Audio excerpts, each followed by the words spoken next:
गोड पदार्थाचं जो ओव्हर कन्झम्पशन आहे हे त्या लहान मुलाच्या पर्टिक्युलरली ग्रोथवर कसं इम्पॅक्ट करतं? हा मुख्य साखर, कारण ती जास्त ॲग्रेसिव्हपणा वाढवते. ओके. मुलांना जर जास्त सारखं जर गोड खायला दिलं तर तुम्ही गोडाच्या स्वरूपात दुसऱ्या गोष्टी करू शकता. म्हणजे मध वापरला समजा किंवा गूळ वापरला. गूळ आपण आमच्याकडे तर प्रमाण खूपच साखरेचं कमी आहे. आम्ही दूधसुद्धा मुलांना बिनसाखरेचंच देतो. ओके. पण असतात फ्लेवर त्यांची, काही बोर्नव्हिटा असतात, कॉम्प्लॅन असतात, मग त्याच्याने थोडीशी चव डेव्हलप होते.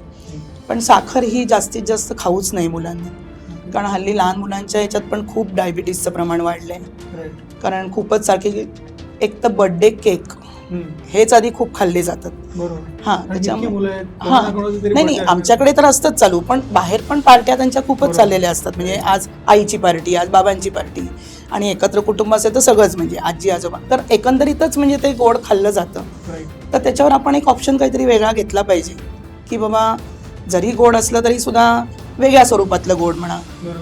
किंवा म्हणजे आता मध घातलेलं आहे जे आपल्याला शरीराला जास्त हानिकारक होणार नाही, किंवा गूळ, किंवा अदर कुठल्या गोष्टी ज्या आता जर तुम्ही केळं घातलं तर त्या केळ्याचा गोडवा उतरतोच की. बरोबर. मग अशा जर काही गोष्टी तुम्ही करून जर तुम्ही स्वीट मुलांना दिलं तर ठीक आहे. संपूर्ण एपिसोड यूट्यूबवर अवेलेबल आहे.